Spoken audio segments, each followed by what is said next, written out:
ആത്മീയ വളർച്ച എന്ന വിഷയത്തെ ആസ്പദമാക്കി പത്രോസിൻ്റെ ലേഖനത്തിലൂടെയുള്ള ഒരു ക്ലാസ്സാണ് കർത്താവിൽ ആശ്രയിച്ച് ചിന്തിക്കുന്നത്. അതിനുവേണ്ടി നമുക്ക് പത്രോസിൻ്റെ ഒന്നാമത്തെ ലേഖനം എടുക്കാം. 2-ാമത്തെ അധ്യായം 1, 2, 3, 4 വാക്യങ്ങൾ നമുക്ക് പ്രാരംഭമായിട്ട് വായിക്കാം. ആകയാൽ സകല ദുഷ്ടതയും എല്ലാ ചതിവും വ്യാജഭാവവും അസൂയയും എല്ലാ നുണയും നീക്കിക്കളഞ്ഞ് ഇപ്പോൾ ജനിച്ച ശിശുക്കളെപ്പോലെ രക്ഷയ്ക്കായി വളരുവാൻ വചനമെന്ന മായമില്ലാത്ത പാൽ കുടിപ്പാൻ വാഞ്ചിപ്പീൻ. പ്രാർത്ഥിക്കാം. ഞങ്ങളുടെ കർത്താവേ, അങ്ങയുടെ വചനത്തിനായിട്ട് ഞങ്ങൾ നന്ദി പറയുന്നു. പരിശുദ്ധാത്മാവിനാൽ എഴുതപ്പെട്ട തിരുവചനം പരിശുദ്ധാത്മാവിനാൽ തന്നെ വ്യാഖ്യാനിപ്പാനും പരിശുദ്ധാത്മ സഹായത്താൽ തന്നെ ഗ്രഹിക്കുവാനും ഞങ്ങളോട് കരുണ തോന്നണമേ. ഇന്ന് ഈ ക്ലാസ്സിന് വേണ്ടി വന്നിരിക്കുന്ന എല്ലാ സഹോദരി സഹോദരന്മാർക്കായിട്ടും പ്രാർത്ഥിക്കുന്നു. ശാരീരികവും മാനസികവുമായി വിവിധ അവസ്ഥകളിലുള്ളവരാണല്ലോ വന്നിരിക്കുന്നത്. കർത്താവെ, എല്ലാവർക്കും വചനം ഗ്രഹിക്കത്തക്കവണ്ണം അവരുടെ മനസ്സിനെയും ശരീരത്തെയും കർത്താവ് രാവിലെ തന്നെ സൗഖ്യമാക്കുമാറാകണമേ. ഞങ്ങൾ നിത്യതയോട് ബന്ധപ്പെട്ട കാര്യങ്ങൾ ധ്യാനിക്കുകയാണല്ലോ. ഞങ്ങളെപ്പോഴും ഭൗതിക കാര്യങ്ങളും ലോകകാര്യങ്ങളും ചിന്തിച്ച് ഓടിക്കൊണ്ടിരിക്കുന്നതിനിടയിൽ അല്പസമയം മാറ്റിവെച്ച് തിരുവചനത്തിലൂടെ നിത്യതയിലേക്ക് ഉറ്റുനോക്കാൻ എത്തിനോക്കാൻ ആഗ്രഹിക്കുന്ന ഈ സമയം ഞങ്ങളുടെ അകക്കണ്ണുകളെ പ്രകാശിപ്പിക്കണമേ. യേശുവിൻ്റെ നാമത്തിൽ തന്നെ കരങ്ങൾ ഉയർത്തി ഒരു ഹല്ലേലൂയ പറഞ്ഞാട്ടെ. എല്ലാവർക്കും വീണ്ടും വന്ദനം പറയുന്നു. നമ്മുടെ വിഷയം ആത്മീയ വളർച്ച. പത്രോസ്ലീഹ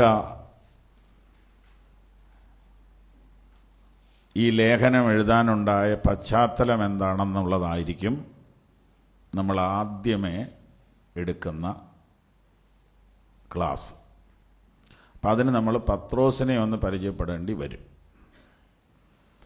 പത്രോസ് 2-ാം അധ്യായത്തിലെ കാര്യം പറയാൻ വേണ്ടി 1-ാം അധ്യായത്തിൽ കുറേ കാര്യം പറഞ്ഞിട്ടുണ്ട്.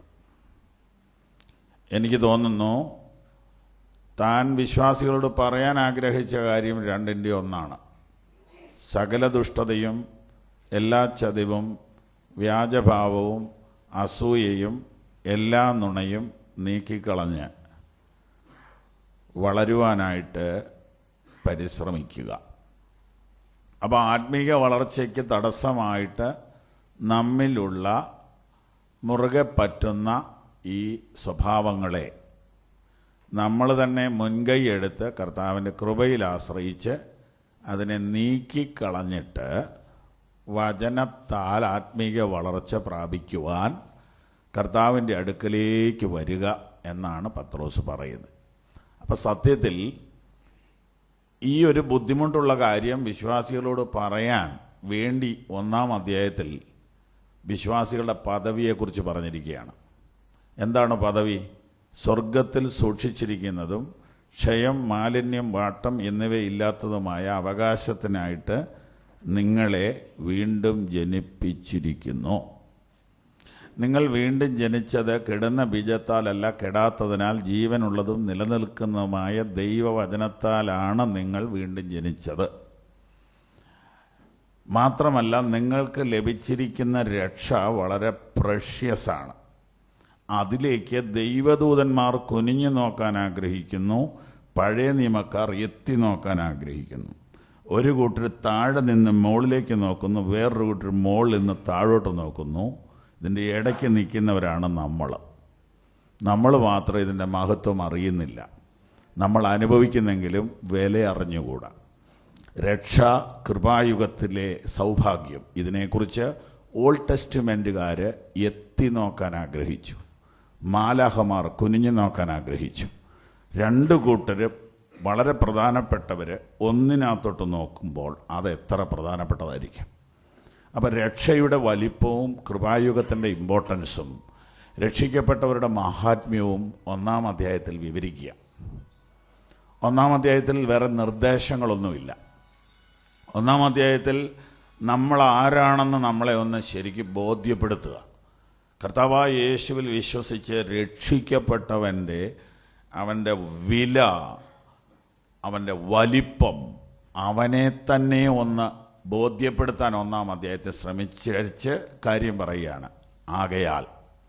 അപ്പോൾ ആകയാൽ എന്ന് പറയുന്ന ആ വാക്ക് നമ്മെ 1-ാം അധ്യായത്തിലോട്ട് വിടുക. 1-ാം അധ്യായത്തിലോട്ട് വിടുക.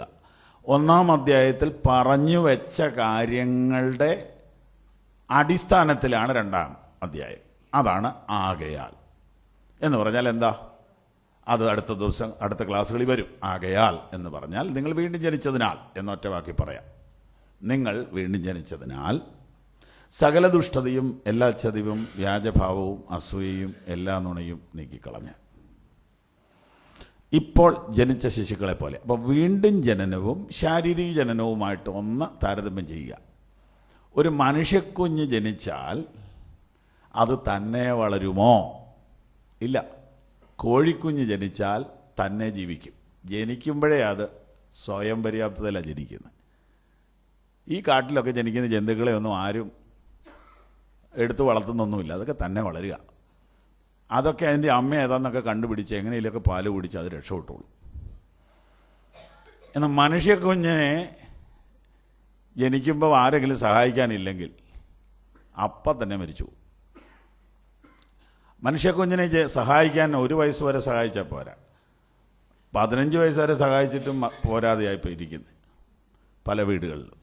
അപ്പോൾ മനുഷ്യക്കുഞ്ഞുങ്ങളെ സംബന്ധിച്ചിടത്തോളം ഒരുപാട് സഹായം വേണം. പോട്ടെ, ഒരു 10 കൊല്ലമെങ്കിലും ആരെങ്കിലുമൊക്കെ കൂടെ നിൽക്കണം. അപ്പം മനുഷ്യക്കുഞ്ഞ് വളരുകയല്ല, അതിനെ വളർത്തുക. ബൈബിൾ പറയുന്നു, ബാലൻ നടക്കേണ്ടുന്ന വഴി അവനെ അഭ്യസിപ്പിച്ചാൽ അവൻ വൃദ്ധനായാലും അത് അവനെ വിട്ട് മാറുക ഇല്ല.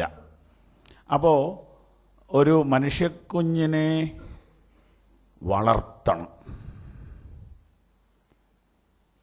ആത്മീയത്തിൽ ജനിച്ചവനെ ആര് വളർത്തും?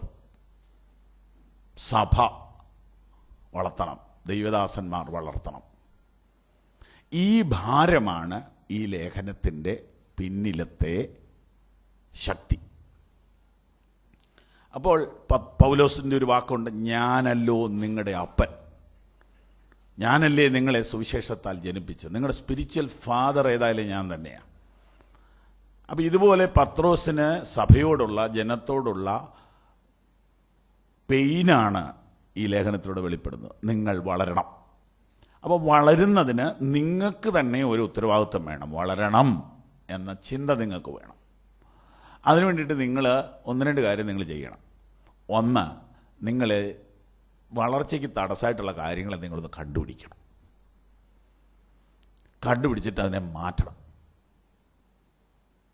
രണ്ടാമത് നിങ്ങൾ ചെയ്യേണ്ടത്, നിങ്ങൾ കർത്താവിൻ്റെ അടുക്കലോട്ട് വരണം. മൂന്നാമത് ചെയ്യേണ്ടത്, വചനമെന്ന മായമില്ലാത്ത പാല് കുടിക്കാൻ വാഞ്ചിക്കണം, കുടിക്കണം. അപ്പോൾ ഒന്നാമത് നീക്കാനുള്ളതിനെ കണ്ടുപിടിക്കണം. ഈ നീക്കൽ പ്രക്രിയ ഒരു ദിവസം കൊണ്ട് നടക്കുന്നതല്ല. ഞാനിങ്ങനെയാണ് ഉദാഹരണം പറയുന്നത്. ഷെയ്വ് ചെയ്യുന്നത് പോലെയാണ്. എല്ലാ ദിവസവും നീക്കേണ്ടത് നീക്കിക്കൊണ്ടേയിരിക്കണം. ഇവിടെ ഒരു ചെറിയ അബദ്ധം, ഒരു തെറ്റിദ്ധാരണ വിശ്വാസ സമൂഹത്തിന് പറ്റിയിട്ടുണ്ട്. അത് ഏതാണെന്ന് ചോദിച്ചാൽ 2 കൊരിന്ത്യർ 5:17 ദുർവ്യാഖ്യാനം ചെയ്യുന്നതാണ്. ഒരുത്തൻ ക്രിസ്തുവിലായാൽ പുതിയ സൃഷ്ടിയായി, പഴയത് കഴിഞ്ഞു പോയി. അപ്പോൾ ഇനി ഒന്നും മാറ്റാനില്ല. അവൻ പുതിയതായി കഴിഞ്ഞു, അവൻ പെർഫെക്റ്റായി. ഇനിയിപ്പോൾ അവന് മറ്റുള്ളവരെ ഉപദേശിച്ചുകൊണ്ടാവും മതി. അപ്പോൾ ഇനി നാട്ടുകാരെ മുഴുവനും വിശ്വാസത്തിലേക്ക് കൊണ്ടുവരിക എന്നുള്ളൊരൊറ്റ ലക്ഷ്യമായി ഇവന് വളരുവും വേണ്ട. അപ്പം നാട്ടുകാർ പെടണം. പക്ഷെ രക്ഷിക്കപ്പെട്ടവൻ നിലനിൽക്കണ്ടേ? അപ്പം ഇവൻ്റെ ആത്മീയ വളർച്ചയെക്കുറിച്ച് ഇവനെ ആരും ബോധ്യപ്പെടുത്താതെ വരുന്നു. ഈ വിട്ടുകളയണമെന്ന് പറഞ്ഞ സാധനം വിട്ടുകളയാതെ ഇരിക്കും തോറും അതിങ്ങനെ കൂടിക്കൊണ്ടിരിക്കും. അതിങ്ങനെ സ്റ്റോക്കായിട്ട് വരും. ദുഷ്ടത, ചതി, വ്യാജഭാവം, അസൂയ, നുണ, ഇത് ഇച്ചിരിച്ച കൂടി വന്നിട്ട് പിന്നെ അതിനെ അങ്ങ് വിശദീകരിച്ചെടുക്കും. അതിനെ പാപം എന്ന് പേര് മാറ്റിയിട്ട് ബലഹീനത എന്ന് പേരിട്ടിട്ട് അതിനെ വിശുദ്ധീകരിച്ചെടുത്ത് അതിനെ സഭയിലാത്ത അങ്ങ് അംഗീകരിക്കും. അതൊന്നും നടക്കുന്ന കാര്യമൊന്നുമല്ല, അങ്ങനെ വല്ല വിശുദ്ധനാകാൻ ആരെ കൊണ്ടെങ്കിലും പറ്റുമോ, അതുകൊണ്ട് ഇങ്ങനെ അങ്ങ് പോയാൽ മതി. അപ്പോൾ ഒരു തെറ്റ് പലരും ചെയ്ത് കഴിയുമ്പം അത് തെറ്റല്ലാതെയാവും. അത് മാന്യന്മാർ ചെയ്ത് കഴിഞ്ഞാൽ പിന്നെ അതിനൊരു മാന്യതയുടെ പരിവേഷവും കിട്ടും.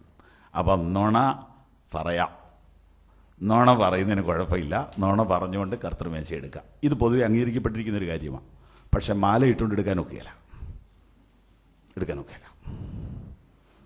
അസൂയ വെച്ചുകൊണ്ട് നമുക്ക് ശുശ്രൂഷ ചെയ്യാം, പക വെച്ചുകൊണ്ടും ശുശ്രൂഷ ചെയ്യാം. അപ്പം ചില കാര്യങ്ങളെ നമ്മളങ്ങ് വിശദീകരിച്ചെടുത്തു. അപ്പോൾ ഇതിനകത്ത് പാസ്റ്റേഴ്സിന് എന്താ ചെയ്യാൻ പറ്റും? നുണ പറയുന്നത് ആരൊക്കെയാണെന്ന് പോളിഗ്രാഫ് ടെസ്റ്റ് നടത്തിയിട്ട് കർത്തൃമേശ കൊടുക്കാനൊന്നും പറ്റുകയില്ല. അവരൊരു തീരുമാനിക്കേണ്ട കാര്യം ഇതൊക്കെ. അതുകൊണ്ട് ഞങ്ങൾക്ക് കണ്ടുപിടിക്കാവുന്ന ചില കാര്യങ്ങളൊക്കെ മാറ്റാൻ ഞങ്ങൾ പറയും. അതേ ഞങ്ങൾക്ക് പറയാൻ പറ്റുള്ളൂ. നുണ പറഞ്ഞുകൊണ്ട് എടുത്തു. അപ്പോൾ ഈ കർത്തൃമേശ തന്നെ പെട്ടെന്ന് ഈ വസ്തുമാറ്റ ഉപദേശം ഉണ്ടല്ലോ, ഒരു കണക്കിന് നല്ലതാണെന്ന് എനിക്ക് തോന്നുന്നു. ഈ വസ്തുമാറ്റം ഉപദേശം എന്നൊരു ഉപദേശം കത്തോലിക്ക സഭ പഠിപ്പിക്കുന്നുണ്ട്. അതായത് പ്രാർത്ഥിച്ചുകൊണ്ടിരിക്കുമ്പോൾ ഈ അപ്പം മാംസമാകും, പ്രാർത്ഥിച്ചുകൊണ്ടിരിക്കുമ്പോൾ ഈ വീഞ്ഞ് രക്തമാകും. ആകുന്നില്ലെന്നുള്ള കാര്യം നടത്തുന്നവർക്കും അറിയാം, എടുക്കുന്നവർക്കും അറിയാം. അപ്പം തന്നെയാണ്, വീഞ്ഞ് തന്നെയാണ്, ബ്ലഡ് ആകുന്നില്ല. നമുക്ക് ലാബിൽ കൊണ്ടുപോയി ടെസ്റ്റ് ചെയ്യാമല്ലോ. എന്നാൽ വസ്തുമാറ്റം എന്ന് പറയുന്നത് എന്നാണെന്നറിയോ? സ്വയശോധന ചെയ്യാതെ ഇത് ഉപയോഗിക്കുന്നവൻ ശിക്ഷാവിധി തിന്നുന്നു. വസ്തു മാറി, ഇത് സാധനം എന്തായി മാറുന്നു? ശിക്ഷാവിധിയായി മാറുന്നു. പണ്ടൊരിക്കൽ ഒരു ചർച്ചിൽ ഒരു സഹോദരനോട് ലോർഡ് സപ്പർ എടുക്കരുതെന്ന് പറഞ്ഞു. അതിനതൊക്കെ പണി പുള്ളി ചെയ്തുകൊണ്ടാണ്. പക്ഷെ പുള്ളിക്ക് ഇച്ചിരി പിടിപാടുള്ള ആളാണ്. പുള്ളി പറഞ്ഞാൽ അതിന് മുകളിൽ പോയി എനിക്കെടുക്കണം. ചുരുക്കി പറഞ്ഞാൽ പുള്ളി ബലമായിട്ട് കർത്തൃമേശ എടുക്കുന്നു. ഉടനെ പ്രസ്ബിറ്റേഴ്സ് 2-3 പേര് കൂടി ഒരു സീനിയർ പാസ്റ്ററെ കണ്ട് ഈ സങ്കടം പറയാൻ പോകുന്നു. ഇവർ രണ്ടുപേരോട് കൂടി ഈ കാര്യമെല്ലാം പറഞ്ഞുകൊണ്ടിരിക്കുമ്പോൾ വളരെ പ്രായമുള്ള ആ ദേവദാസൻ പറഞ്ഞു, അതിന് അവൻ കർത്തൃമേശ എടുത്തില്ലല്ലോ, നിങ്ങളെന്തിനാ വിഷമിക്കുന്നത്? എടുത്തു, ഞങ്ങൾ കണ്ടതാ. അവൻ എടുത്തത് കർത്തൃമേശയല്ല, അവൻ എടുത്തത് ശിക്ഷാവിധിയാ, നിങ്ങളെന്തിനാ വിഷമിക്കുന്നത്? ഇതാ ഞാൻ വസ്തുമാറ്റം എന്ന് പറഞ്ഞത്. ഈ വസ്തു മാറും അയോഗ്യതയോടെ എടുത്ത. സ്തോത്രം. ഈ മരുന്ന് നമ്മുടെ വീട്ടിൽ കൊണ്ടുവന്നിട്ട് ടൈം കഴിഞ്ഞിട്ട് കഴിച്ചാൽ അത് വിഷമായി മാറും. ഇത് സംഭവിച്ചുകൊണ്ടിരിക്കുക, ആരും അറിയുന്നില്ല. അങ്ങനെ വന്നാൽ പിന്നെ ഒരു മരുന്ന് വേക്കാതെയാവും. അപ്പോൾ വിശുദ്ധ ജീവിതം എന്ന് പറഞ്ഞാൽ എന്തുവാ? വിശുദ്ധ ജീവിതം എന്ന് പറഞ്ഞാൽ പുറമെ ഉള്ള കുറെ കാര്യങ്ങളിൽ അങ്ങ് ഒതുക്കിക്കളഞ്ഞു. അപ്പോൾ അങ്ങനെ വരുമ്പോൾ നമുക്കൊരു പ്രധാനപ്പെട്ട ഒരു ഓപ്പറേഷൻ ആയിരിക്കും നമ്മളിവിടെ ചെയ്യാൻ പോകുന്നത്. ഇതിനകത്ത് ഇപ്പം നമുക്ക് യോജിക്കാൻ മേലാത്ത കാര്യമുണ്ടോ? യോജിക്കണ്ട. പക്ഷേ ഇത് വേദപുസ്തകം ഇങ്ങനെ പറയുന്നുണ്ടോ എന്ന് ഉറപ്പിക്കാൻ മാത്രമേ ഇപ്പോൾ ആഗ്രഹിക്കുന്നുള്ളൂ. അപ്പോൾ പത്രോസ് പറയുന്നത്, നിങ്ങൾക്ക് വളരാൻ ആഗ്രഹമുണ്ടോ? ഉണ്ടെങ്കിൽ നിങ്ങൾ വളർച്ചയ്ക്ക് തടസ്സമായുള്ള കാര്യങ്ങളെ നീക്കുന്നതിനെക്കുറിച്ച് ഗൗരവമായിട്ട് കാണണം. അപ്പോൾ അത് നമ്മൾ ഉള്ളിലോട്ട് ഇപ്പം തന്നെ കയറാൻ നമുക്ക് വിഷമം. എൻ്റെ തീം ഇതെല്ലാം മാറ്റിയിട്ട് വളരുന്നതിനേക്കാൾ നല്ല വളരാതിരിക്കുകയല്ലേ. അങ്ങനെ വളർന്നാൽ നമ്മളിവിടെ തോറ്റുപോകുകയല്ലേ. നമുക്കൊരു കാര്യത്തെ എതിർക്കാനും പറ്റുകയില്ല, നമുക്കൊരാൾക്ക് 2 കൊടുക്കാനും ഒക്കുകയില്ല, 4 പറയാനും പറ്റുകയില്ല. അങ്ങനെയൊക്കെ വളരണ്ട, ഇങ്ങനെയൊക്കെ ഉപയോഗിച്ചാൽ മതി, ഓക്കെ, ഇന്ന് തടസ്സമൊന്നുമില്ല. പക്ഷെ നമ്മൾ അങ്ങനെയാണ് പിന്നെ നിന്നിടത്ത് നിന്നാൽ മതിയായിരുന്നല്ലോ എന്നൊരു ഭാരം എന്നെ അലട്ടുന്നുണ്ട്. കാരണം ഞാനിപ്പോൾ ഈ സെമിത്തേരി ഇല്ലാതെ കിടന്ന് വിഷമിക്കുക. പുത്തൻകുരിശിലെ സെമിത്തേരിക്ക് എന്നും പ്രോബ്ലം. ഞങ്ങൾക്ക് അവിടെ നിന്ന് ഇവിടം വരെ വരണം. അപ്പം ഞാനിപ്പോൾ ഒരു കോമൺ സെമിത്തേരിക്ക് വേണ്ടി പ്രാർത്ഥിക്കുകയും പലരോട് പറഞ്ഞുകൊണ്ടിരിക്കുക. മറ്റേടത്ത് നിന്നിരുന്നേ 1-ാം തരം സെമിത്തേരി ഇല്ലായിരുന്നു അല്ലേ? എന്തൊരു റിസ്ക്കാ. പള്ളി എന്ന് പറഞ്ഞാലോ ആകെ 40-20 ഈ കുഞ്ഞു പള്ളിക്കകത്ത് കിടന്ന് കഷ്ടപ്പെടുക.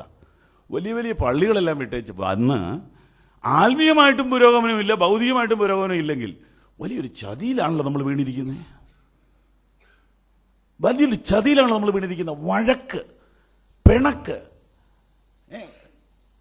കുശുമ്പ്, ഇതൊന്നും പാപമല്ലാതെ വന്നിരിക്കുക. ഇതൊക്കെ നമുക്കാകാം. ആരോ ലൈസൻസ് തന്നിരിക്കുന്നു ഇതിനെല്ലാം. പിന്നെ എന്താ പാപമായിട്ടുള്ളത്? ബീഡി, അത് പാവാ.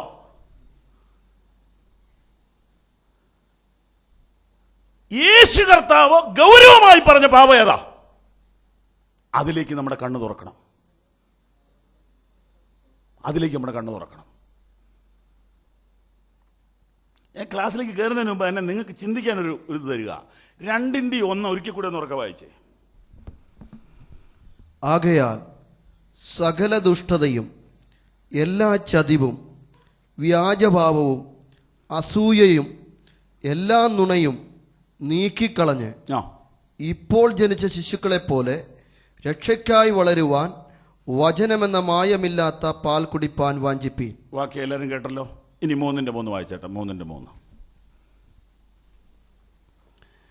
നിങ്ങളുടെ അലങ്കാരം തലമുടി പിന്നുന്നതും പൊന്നണിയുന്നതും വസ്ത്രം ധരിക്കുന്നതും ഇങ്ങനെ പുറമേ ഉള്ളതല്ല, സൗമ്യതയും സാവധാനതയുമുള്ള മനസ്സ് എന്ന അക്ഷയഭൂഷണമായ ഹൃദയത്തിൻ്റെ ഗൂഢമനുഷ്യൻ തന്നെ ആയിരിക്കണം. ഈ 2 വാക്യം കൂടി 1 മിനിറ്റ് ഒന്ന് താരതമ്യം ചെയ്യാവോ? ബൈബിൾ ഉണ്ടല്ലോ കയ്യിൽ. കൺവെൻഷനിൽ ഇതൊന്നും നടക്കത്തില്ല, ബൈബിൾ ക്ലാസ്സിലേ നടക്കുകയുള്ളൂ. ഒരു 2 മിനിറ്റ് ഒന്ന് എടുക്കാവോ? ഈ 2 വാക്യം തമ്മിൽ ഒന്ന് ബാലൻസ് ചെയ്ത് നോക്കി. എന്നിട്ട് ഏതിനാ തൂക്കം കൂടുതലെന്നൊന്ന് പറയാവോ? എംഫസിസ് ഏതിനാ? 3:3 2:1? 2:1 എങ്കിൽ ഒരു ഹല്ലേലൂയ പറഞ്ഞാട്ടെ. അത്രേ ഞാൻ ഉദ്ദേശിച്ചുള്ളൂ. സ്തോത്രം. ഇനി അടുത്ത ചോദ്യം ചോദിക്കണം. നമ്മൾ ഏതിനാ ഇമ്പോർട്ടൻസ് കൊടുത്തിരിക്കുന്നത്? 3:3.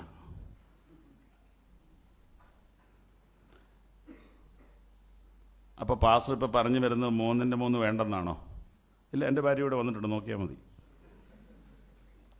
3:3 വേണം. പക്ഷെ 2:1 ഇല്ലാതെ 3:3 പറഞ്ഞുകൊണ്ട് നടന്ന് എന്തോ നേടാനാ? ഒരു തരം പരീശന്മാരും ഒരു തരം കപടഭക്തന്മാരുമായ ഒരു സമൂഹത്തെയാണോ ഈ പാടുപെട്ട് വളർത്തിക്കൊണ്ടുവരുന്നത്? ക്ഷമിക്കാൻ ഇതുവരെ കഴിയാത്ത, സ്നേഹിക്കാൻ പഠിക്കാത്ത, വിട്ടുവീഴ്ച ചെയ്യാൻ അറിയാത്ത, ധനമോഹത്തിന് ഒരു കുറവും വരാത്ത ഒരു സമൂഹം ഒരു റോൾഡ് ഗോൾഡിന്റെ കാതിപ്പൂ മാറ്റിയതാണോ വലിയ കാര്യമായിട്ട് അവകാശപ്പെടുന്നത്?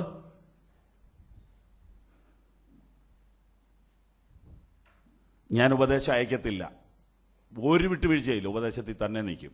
പക്ഷേ എൻ്റെ ഭാരം 2:1 അവഗണിക്കാമോ എന്നാ ചോദ്യം. 3:3 ഇമ്പോർട്ടൻസ് കൊടുത്തോളൂ. അതുപോലെ തന്നെയെങ്കിലും 2:1 കാണണ്ടേ?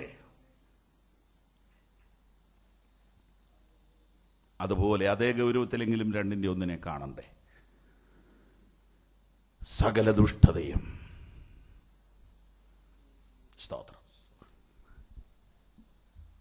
അതുകൊണ്ട് വളരെ അധികം പ്രധാനപ്പെട്ട ഒരു കാര്യം ദൈവസഭയോട് പങ്കിടുവാൻ ഉണ്ട്. ആത്മീയ വളർച്ച. അതെ, അതിനെക്കുറിച്ച്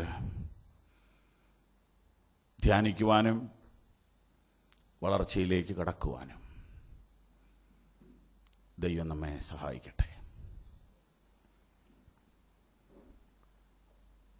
അതിന് ദൈവത്തിൻ്റെ വചനത്തിലൂടെ മുമ്പോട്ട് പോകുവാൻ ഒരു മുഖവുരയാണ് ഞാനിപ്പോൾ പറഞ്ഞത്. ഇതൊരു ക്ലാസ് ആണല്ലോ, അതുകൊണ്ടൊരു ഓർഡറിൽ പോകാം. പ്രധാന ഭാരം, പ്രധാന വിഷയത്തിൻ്റെ പ്രധാന ഭാഗം ഒരു മുഖവുരയായിട്ടങ്ങ് പറഞ്ഞു. ഇനി ക്ലാസ്സിലേക്ക് പോകുകയാണെങ്കിൽ 1 തുടങ്ങണമല്ലോ. 1 തുടങ്ങിയാൽ ബൈബിൾ സ്കൂളിൻ്റെ ലെവലിൽ എടുക്കത്തില്ല, അതിൻ്റെ ആവശ്യമില്ല. ബൈബിൾ സ്കൂളിൻ്റെ ലെവലിലാണെങ്കിൽ പത്രോസിൻ്റെ ലേഖനം ആരെഴുതി, എന്നെഴുതി, എവിടെ വെച്ചെഴുതി, എഴുതാനുണ്ടായ സാഹചര്യമേത്, ഇത് നമുക്കൊരു 4-5 മണിക്കൂർ എടുക്കാം.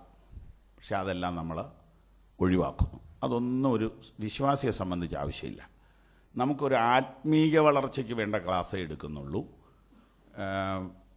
പരീക്ഷ ഇല്ല, ഈ ക്ലാസ്സിന് പരീക്ഷയില്ല. അവരൊരു തന്നെ പരീക്ഷ ഇട്ടുണ്ടാൽ മതി. നമ്മളിപ്പോൾ ഈ പറഞ്ഞ കാര്യമൊക്കെ സ്വയം ശോധന ചെയ്തുകൊള്ളുക, വേറെ പരീക്ഷയൊന്നുമില്ല. അപ്പോൾ അതുകൊണ്ട് ലേഖന പശ്ചാത്തലം എന്ന വിഷയം വിട്ടുകളഞ്ഞിരിക്കുന്നു. എന്നാലും ലേഖനം എഴുതിയ ആളെക്കുറിച്ചും എഴുതാനുണ്ടായ സാഹചര്യത്തെക്കുറിച്ചും ഈ ആരംഭത്തിലെ ക്ലാസ്സിൽ കുറച്ച് നേരം എടുക്കാം. എന്തിനാണെന്ന് ചോദിച്ചാൽ അതിനകത്തൊരു ആത്മീയ സന്ദേശം നമുക്ക് കിട്ടും. തന്നെയുമല്ല, ഈ മനുഷ്യൻ എനിക്കൊരുപാട് ഇഷ്ടമുള്ള കഥാപാത്രം പത്രോസ്. ഏലിയാവ് നമുക്ക് സമസ്വഭാവമുള്ള മനുഷ്യൻ എന്ന വാക്യം ഒന്ന് ചെറുതായിട്ട് തിരുത്തിയിട്ട് പത്രോസ് നമുക്ക് സമസ്വഭാവമുള്ള മനുഷ്യനെന്നിട്ടാൽ കുറച്ചുകൂടെ എളുപ്പമായിരിക്കും. ഏലിയാവ് നമുക്ക് സമസ്വഭാവം എന്നുള്ള മനുഷ്യനൊന്നുമല്ലേ, നമ്മളെക്കാളൊക്കെ വലിയ മല്ലനാണ് അദ്ദേഹം. പക്ഷെ പത്രോസ് ഏറെക്കുറെ നമ്മുടെ ഒരു ടൈപ്പാണെന്ന് എനിക്ക് തോന്നുന്നു. അതുകൊണ്ട് ഞാൻ പത്രോസിനെ ഒരുപാട് ശ്രദ്ധിച്ച് നോക്കിയിട്ടുണ്ട്.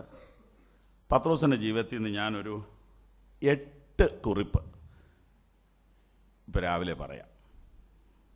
സ്തോത്രം. അതും തുടങ്ങേണ്ട രീതിയിലല്ല തുടങ്ങുന്നത്. എവിടെ ജനിച്ചു, ആര് വളർത്തി, അവിടെയൊന്നും അല്ല നമ്മൾ തുടങ്ങുന്നത്. നമ്മൾ ഈ മനുഷ്യനെ ആദ്യമായിട്ട് കാണുന്ന, ശ്രദ്ധിക്കപ്പെടുന്ന കാര്യങ്ങളിലൂടെയാണ് പോണത്. ഒന്നാമത്തെ കാര്യം, വിശ്വപ്രസിദ്ധമായ, എഴുതുന്നവർക്ക് വേണ്ടി പറയുകയാണ്, വിശ്വപ്രസിദ്ധമായ 2 വിശ്വാസ പ്രഖ്യാപനങ്ങൾ ഈ മനുഷ്യൻ നടത്തിയിട്ടുണ്ട്. ഒന്ന്, മത്തായി 16:16, 2 യോഹന്നാൻ 6:68.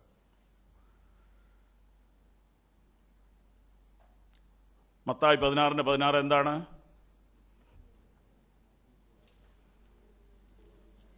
യേശു ആര് എന്ന ചോദ്യത്തിന് ഇദ്ദേഹം പറയുന്ന മറുപടിയാണ്, നീ ജീവനുള്ള ദൈവത്തിൻ്റെ പുത്രനായ ക്രിസ്തു. സ്തോത്രം. ഈ പ്രസ്താവന ഈ മനുഷ്യനെ വലിയവനാക്കി. ഈ പ്രസ്താവന ഈ മനുഷ്യന് അവാർഡ് കിട്ടി. കിട്ടിയ അവാർഡ് എന്നാണെന്നറിയാവോ? സ്വർഗരാജ്യത്തിൻ്റെ താക്കോൽ. സ്തോത്രം. അതിൽ കൂടി അവാർഡ് എന്തോ വേണ്ടേ? അതിനകത്തൊക്കെ കുറേ നല്ല ആത്മീയ പാഠങ്ങളുണ്ട്. കർത്താവിനെക്കുറിച്ചുള്ള നമ്മുടെ ബോധ്യമാണ് നമ്മുടെ താക്കോല്. സ്തോത്രം. സ്വർഗരാജ്യത്തിൻ്റെ താക്കോല് എന്ന് പറഞ്ഞാൽ നിനക്കിനി സ്വർഗത്തിൽ കയറാനായിട്ട് ആരുടെയും സഹായം വേണ്ടെന്ന്. നിനക്ക് സ്വർഗത്തിൽ കയറാൻ ഇനി ആരുടെ സഹായം വേണ്ട, നിനക്ക് തന്നെ കയറാം. താക്കോൽ ഞാൻ തന്നിരിക്കുക. നമുക്കതിനെ ആത്മീയമായിട്ട് എടുക്കാം. യേശുവിനെക്കുറിച്ചൊരു വ്യക്തമായ വെളിപ്പാടൊരു മനുഷ്യന് കിട്ടിയാൽ അവന് സ്വർഗത്തിൽ പോകാൻ പിന്നെ ആരുടെയും സഹായം വേണ്ട, അവന് തന്നെ കയറാം. Praise the lord. ആമേൻ. യേശു ആരാ? ഉത്തരം, നീ ജീവനുള്ള ദൈവത്തിൻ്റെ പുത്രനായ ക്രിസ്തു. കർത്താവ് അവന് കൊടുത്ത അവാർഡ് ശ്രദ്ധിച്ച് വായിച്ചാൽ നമുക്കൊരിച്ചിരി അസൂയ തോന്നും. യേശു അവനോട്, ബർയോനാശിമോനെ നീ ഭാഗ്യവാൻ, ജഡരക്തങ്ങളല്ല സ്വർഗസ്ഥനായ എൻ്റെ പിതാവത്രേ നിനക്കിത് വെളിപ്പെടുത്തത്. നീ പത്രോസാകുന്നു, ഈ പാറമേൽ ഞാൻ എൻ്റെ സഭയെ പണിയും, പാതാള ഗോപുരങ്ങൾ അതിനെ ജയിക്കുകയില്ല എന്ന് ഞാൻ നിന്നോട് പറയും. സ്വർഗരാജ്യത്തിൻ്റെ താക്കോൽ ഞാൻ നിനക്ക് തരുന്നു. നിനക്ക്, ഒരു വ്യക്തിക്കായിട്ട് കൊടുത്തത് ഇവിടെയാണ്. അപ്പം നമ്മൾ ദുരുപദേശങ്ങളെ ഖണ്ഡിക്കാൻ വേണ്ടിയിട്ട് പത്രോസിന് താക്കോൽ കൊടുത്തില്ല എന്നൊന്നും പറഞ്ഞ് വിഷമിക്കേണ്ട. കൊടുത്തെന്നാണല്ലോ എഴുതിയിരിക്കുന്നത്. അപ്പോൾ കൊടുത്തെന്നിരുന്നോട്ടെ, അതിന് പരിഹാരമുണ്ട്. അതിൻ്റെ വേദഭാഗം ശ്രദ്ധിച്ച് പഠിച്ചാൽ ആ വിഷയം തീരും. അതുകൊണ്ട് കൊടുത്തില്ല എന്ന് വ്യാഖ്യാനിക്കാൻ ബന്ധപ്പെടണ്ട. കൊടുത്തു. സ്വർഗരാജ്യത്തിൻ്റെ താക്കോൽ ഞാൻ നിനക്ക് തരുന്നു.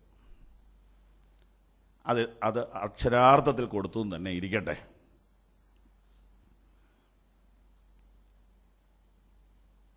അത് ആ മനുഷ്യനെ എവിടെ കൊണ്ട് എത്തിച്ചു എന്ന് നമുക്ക് കാണാൻ പറ്റും. അത് താഴോട്ട് വായിച്ചാൽ മതി. വാക്യം 21. അന്നു മുതൽ യേശു താൻ യെരൂശലേമിൽ ചെന്നിട്ട് മൂപ്പന്മാർ, മഹാപുരോഹിതന്മാർ, ശാസ്ത്രിമാർ എന്നിവരാൽ പലതും സഹിച്ച് കൊല്ലപ്പെടുകയും 3-ാം നാൾ ഉയർത്തെഴുന്നേൽക്കുകയും വേണ്ടത് എന്ന് ശിഷ്യന്മാരോട് പ്രസ്താവിച്ചു തുടങ്ങി. പത്രോസ് അവനെ വേറിട്ട് കൊണ്ടുപോയി, കർത്താവേ, അതരുതേ, നിനക്കങ്ങനെ ഭവിക്കരുതേ എന്ന് ശാസിച്ചു തുടങ്ങി. ശ്രദ്ധിച്ചോ? വാക്ക് ശ്രദ്ധിച്ചോ? പത്രോസ് യേശുവിനെ ശാസിച്ചു എന്ന വാക്ക് പ്രത്യേകം ശ്രദ്ധിച്ചോണം. പത്രോസ് യേശുവിനെ ശാസിച്ചു. ഇതിനുള്ള ധൈര്യം പുള്ളിക്ക് കിട്ടിയത് ഈ താക്കോലാണെന്ന് എനിക്ക് തോന്നുന്നു. കാരണം ഇനിയിപ്പോൾ കർത്താവിന് സ്വർഗത്തിൽ കയറണമെങ്കിൽ ഈ പുള്ളിയോട് ചോദിക്കണം, മോനെ ഒന്ന് തുറന്നേ, ഞാൻ അങ്ങോട്ടൊന്ന് കയറട്ടെ എന്നാ പാവം ധരിച്ചു വെച്ചിരിക്കുന്നത്. അപ്പോൾ അന്ന് തൊട്ട് കർത്താവിൻ്റെ പ്രസംഗങ്ങളെയൊക്കെ ഈ പുള്ളി എഡിറ്റ് ചെയ്യാൻ തുടങ്ങി. അങ്ങനെ പറയരുത്, അങ്ങനെ പറഞ്ഞ ആൾ കുറഞ്ഞു പോവും. ക്രൂശിനെക്കുറിച്ചൊക്കെ പറഞ്ഞപ്പോൾ പത്രോസിന് ഭയങ്കര വിഷമമുണ്ടായി. ആ വാക്യം വായിച്ചാൽ നിങ്ങൾ അതൊരു പിക്ചറായിട്ട് കാണണം. ആ കർത്താവ് ഇങ്ങനെ പറഞ്ഞുകൊണ്ടിരിക്കുമ്പോൾ പത്രോസ് എന്നിട്ട് കർത്താവിനെ ഇനി വിളിച്ചു, ഇനി വന്നൊരു കാര്യം പറയട്ടെ, താക്കോലുള്ള ആളല്ലേ, വിളിച്ച് അപ്പുറത്തെ മുറി കൊണ്ടുപോയിട്ട് പറഞ്ഞത് പറഞ്ഞു, ഇനി മേലാൽ ഇങ്ങനത്തെ പ്രസംഗം ചെയ്യരുത്. വളരെ പാടുപെട്ട ഇത്ര ആളെ കൂട്ടിയത്, ഇതെല്ലാം പിരിഞ്ഞു പോകും. ഉടനെ യേശുവിൻ്റെ മറുപടി വായിച്ചേ. അവനോ തിരിഞ്ഞ് പത്രോസിനോട്, സാത്താനെ എന്നെ വിട്ടുപോ. അവിടെ നിർത്തിയിട്ട് തിരിച്ചൊരു ചോദ്യം, സാത്താൻ്റെ ഈ താക്കോൽ കൊടുക്കുവോ? ഇല്ലെന്നാൽ കൊടുത്തേച്ച് തിരിച്ച് മേടിച്ചെന്ന് വ്യാഖ്യാനിച്ചാലോ? സ്തോത്രം. അപ്പോൾ ഇതൊക്കെ നമ്മളതിൻ്റെ ശരിയായ റൂട്ടിൽ പഠിക്കാത്തതുകൊണ്ടാണ് ഈ പ്രശ്നം വരുന്നത്. അവനെ കർത്താവ് നിശ്ചയമായിട്ടും പ്രൊമോട്ട് ചെയ്തു, അതിനൊരു തർക്കവുമില്ല. അവൻ തന്നെയാണ് ദൈവരാജ്യത്തിലേക്ക്, വാസ്തവത്തിൽ സ്വർഗരാജ്യത്തിലേക്ക്, പുതിയ നിയമ ചർച്ചിലേക്ക് ആളുകളെ ആദ്യം പ്രവേശിപ്പിച്ചത്. അപ്പോസ്തല പ്രവൃത്തി 2-ാം അധ്യായത്തിൽ വാതിൽ തുറന്നു കൊടുത്തത് പുള്ളി തന്നെയാണ്. ആയിരക്കണക്കിന് ആളുകൾ സുവിശേഷത്താൽ രക്ഷിക്കപ്പെട്ട് ദൈവരാജ്യത്തിലേക്ക് പ്രവേശിച്ചു. അത് കഴിഞ്ഞ് ജാതികളുടെ ഇടയിൽ സുവിശേഷത്താൽ വാതിൽ തുറന്നു കൊടുത്തതും കൊർന്നല്യോസിൻ്റെ വീട്ടിൽ തുറന്നു കൊടുത്തതും പത്രോസ് തന്നെയാണ്. അപ്പോൾ ആ നിലയിൽ തനിക്ക് ദൈവം കൊടുത്ത അധികാരം ഉണ്ട്. എന്നാൽ മനുഷ്യൻ എന്ന നിലയിൽ പത്രോസ് ബലഹീനനാണ്, പരമാധികാരി അല്ല. സാത്താനെ എന്ന യേശുവിനെ വിളിക്കത്തക്കവണ്ണം അവൻ ബലഹീനനായിരുന്നു. ആ വാക്യത്തിൽ കുറേ ആത്മീയ സത്യങ്ങളുണ്ട്. ഇപ്പം വായിച്ച വാക്യം ഒന്നുകൂടെ വായിച്ചത്. പത്രോസ് അവനെ വേറിട്ട് കൊണ്ടുപോയി, കർത്താവെ, അതരുതേ, നിനക്കങ്ങനെ ഭവിക്കരുത് എന്ന് ശാസിച്ചു തുടങ്ങി. അവനോ തിരിഞ്ഞ് പത്രോസിനോട്, സാത്താനെ എന്നെ വിട്ടുപോ, നീ എനിക്ക് ഇടർച്ചയാകുന്നു, നീ ദൈവത്തിൻ്റെതല്ല മനുഷ്യരുടേതത്രേ കരുതുന്നു എന്ന് പറഞ്ഞു. നീ ദൈവത്തിൻ്റെ അല്ല മനുഷ്യരുടെ അത്ര കരുതുന്നത്, നീ ദൈവത്തിൻ്റെ അല്ല പിശാചിൻ്റെ അത്ര കരുതുന്നെന്ന് പറഞ്ഞില്ല. നീ ദൈവത്തിൻ്റെ അല്ല മനുഷ്യരുടെ. അപ്പം ഒരു സാധാരണ മനുഷ്യൻ ചിന്തിക്കുന്ന പോലെ നീ ഇപ്പോഴും ചിന്തിക്കുന്നുള്ളൂ. അതിനേക്കാൾ ഇച്ചിരി ഉയർന്ന് ചിന്തിച്ചാലേ ദൈവരാജ്യത്തിൽ നിനക്ക് പോകാൻ പറ്റുള്ളൂ. ഇതാണ് കർത്താവ് പറഞ്ഞതിൻ്റെ അർത്ഥം. സാത്താനെ നിന്ന് വിളിച്ചെങ്കിലും സാധാരണ മനുഷ്യൻ ചിന്തിക്കുന്ന ലെവലിൽ നീ ഇപ്പോഴും ആയിട്ടുള്ളൂ. എന്നാൽ സാധാരണ മനുഷ്യൻ ചിന്തിക്കുന്നതിൽ നിന്നും അല്പം കൂടെ ഉയർന്ന് ചിന്തിക്കുന്നവനെയാണ് ദൈവരാജ്യത്തിൽ നിൽക്കാൻ പറ്റത്തുള്ളൂ. ആത്മീയമായി കാര്യങ്ങളെ കാണണം. ഇപ്പോൾ ക്രൂശ്, വേദന, നിന്ന, ഇതിനെയെല്ലാം ഒരു മനുഷ്യനും അക്സെപ്റ്റ് ചെയ്യത്തില്ല. അത് തന്നെയാണ് പത്രോസ് പറഞ്ഞത്. ക്രൂശിൽ കൂടെ മാത്രമേ ഒരു വിടുതലുള്ളൂ. അത് അംഗീകരിക്കാൻ മനുഷ്യനെ കൊണ്ട് പറ്റത്തില്ല. ക്രൂശ് അക്സെപ്റ്റ് ചെയ്യണമെങ്കിൽ അതിനൊരു പരിശുദ്ധാത്മാവിൻ്റെ പ്രകാശനം ലഭിക്കണം. യേശുവിൻ്റെ ക്രൂശ് അക്സെപ്റ്റ് ചെയ്യാൻ ബുദ്ധിമുട്ടാണെങ്കിൽ നമ്മുടെ ക്രൂശ് എങ്ങനെ അക്സെപ്റ്റ് ചെയ്യും? അടുത്ത വാക്യം വായിച്ച്. പിന്നെ യേശു ശിഷ്യന്മാരോട് പറഞ്ഞത്, ഒരുത്തൻ എൻ്റെ പിന്നാലെ വരുവാൻ ഇച്ഛിച്ചാൽ തന്നെത്താൻ ത്യജിച്ച് തൻ്റെ ക്രൂശ് എടുത്ത് എന്നെ അനുഗമിക്കട്ടെ. അർത്ഥം എന്താ? എൻ്റെ ക്രൂശ് നിന്നെ ഇപ്പോൾ വേദനിപ്പിക്കുന്നു, അപ്പം നിന്റെ ക്രൂശോ? എൻ്റെ ക്രൂശ് ഒഴിവാക്കാനാ നീ ഇപ്പം പറയുന്നത്. എൻ്റെ ക്രൂശ് നീ ഒഴിവാക്കാൻ പറയുമ്പോൾ നിന്റെ ക്രൂശ് നീ എന്ത് ചെയ്യും? അതുകൊണ്ട് ക്രിസ്തീയ ജീവിതത്തിന് ക്രൂശ് അനിവാര്യമാണ്. കർത്താവ് ക്രൂശിൻ്റെ മാർഗമാണ് ഇവിടെ അവതരിപ്പിക്കുന്നത്.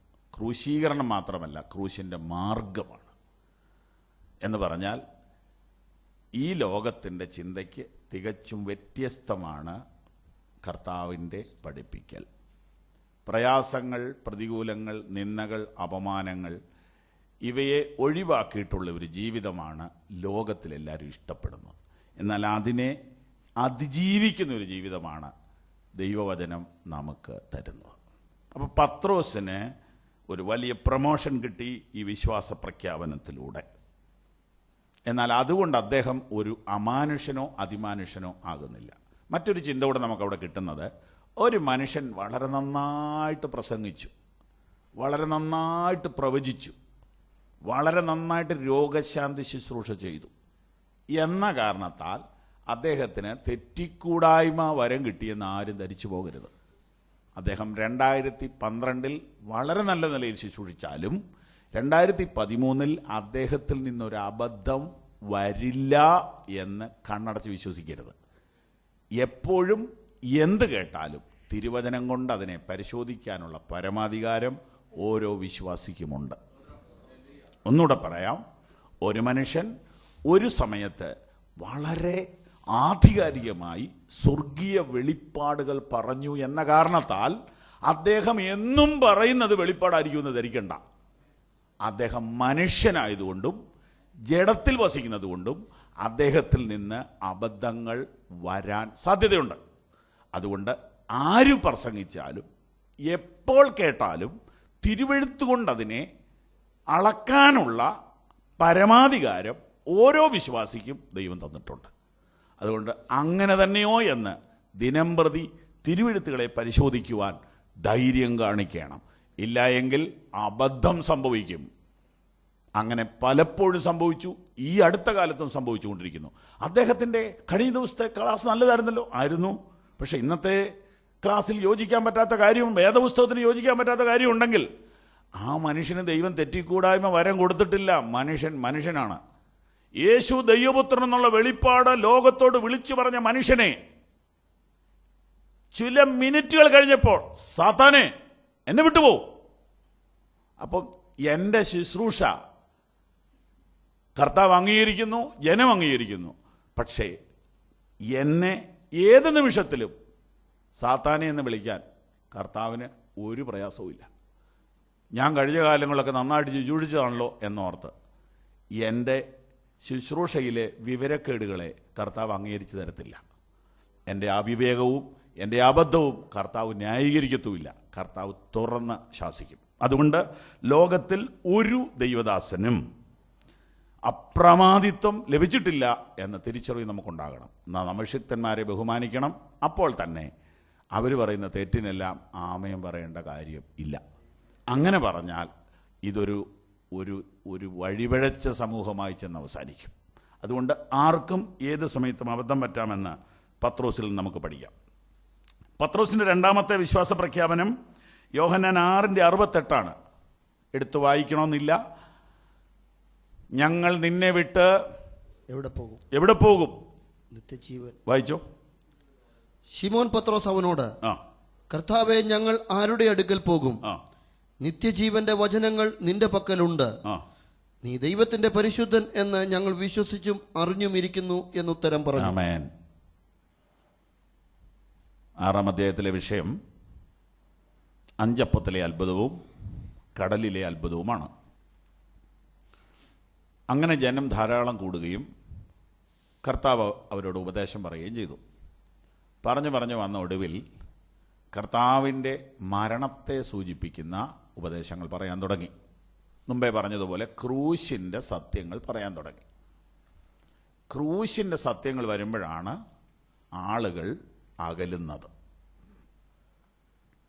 ക്രൂശിൻ്റെ സത്യം എന്ന് പറഞ്ഞാൽ യേശുവിൻ്റെ ക്രൂശ് മാത്രമല്ല, നമുക്കും അത് തന്നെയാണ് പാത എന്ന ആ സത്യം. അത് എപ്പോൾ പറഞ്ഞാലും ആളുകൾ പിടങ്ങും. ഇതാ യേശു ഇവിടെ അത് പറയുക. യോഹന്നാൻ 6:1 വീട്ടിൽ പോയി നോക്കണം. ഒരു വലിയ അധ്യായമാണ്. അതിനകത്ത് ആദ്യത്തെ ഒരു 2 പാരഗ്രാഫ് ഏകദേശം ഒരു 20 വാക്യം കൊണ്ട് 2 അത്ഭുതം അങ്ങ് തീർന്നു.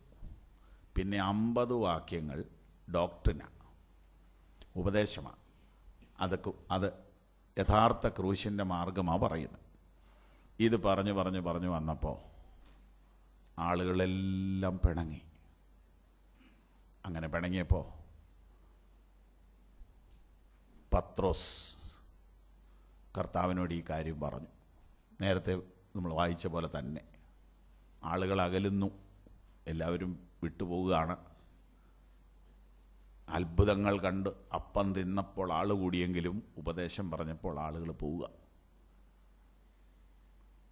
6-ാം അധ്യായത്തിൻ്റെ ആരംഭത്തിൽ അത്ഭുതങ്ങൾ, അതിൻ്റെ നിമിത്തം ഭയങ്കരമായിട്ട് ആളുകൾ കൂടി. പക്ഷെ ഉപദേശം പറഞ്ഞപ്പോൾ ആളുകൾ പോയി. എന്ത് ചെയ്യണം? അത്ഭുതം വേണ്ടേ? വേണം. ഉപദേശം വേണ്ടേ? വേണം. അപ്പോൾ അത്ഭുതങ്ങൾ കർത്താവ് അന്നും ചെയ്തു, ഇന്നും ചെയ്യുന്നു. മനുഷ്യൻ്റെ ഭൗതിക പ്രശ്നത്തിന് വേണ്ടി കർത്താവിനോട് പ്രാർത്ഥിച്ചാൽ കർത്താവ് അത്ഭുതങ്ങളെ ചെയ്യും. രോഗത്തിന് സൗഖ്യം, സാമ്പത്തിക പ്രതിസന്ധിയിൽ വിടുതൽ, അങ്ങനെയുള്ള പ്രശ്നങ്ങൾക്ക് വേണ്ടി ഇന്നും പ്രാർത്ഥിക്കാം. കർത്താവ് അങ്ങനെ ചെയ്തു. എന്നാൽ ദൈവവചനത്തിൻ്റെ ഉപദേശത്തിലേക്ക് അവരെ നയിക്കുമ്പോൾ അവർക്കത് ദഹിക്കുന്നില്ല. അവർ വിട്ടുപോകാൻ ശ്രമിക്കുന്ന ഒരു കാഴ്ച കണ്ടാൽ എന്താ ചെയ്യേണ്ടത്? കർത്താവിൻ്റെ മറുപടി, നിങ്ങൾക്കും പൊയ്ക്കൊള്ളുവാൻ മനസ്സുണ്ടോ? അപ്പോൾ ആളുകൾ കുറയുന്നു എന്നതിനെ യേശു എങ്ങനെ കണ്ടു എന്ന് നമ്മൾ മറക്കരുത്. നിങ്ങൾക്കും പൊയ്ക്കൊള്ളുവാൻ മനസ്സുണ്ടോ? അതൊരു കട്ടിയായ കാര്യമായിട്ട് എനിക്ക് തോന്നുന്നു. വളരെ സ്നേഹത്തോടെയാണ് പത്രോസ് എന്ന് പറഞ്ഞത്.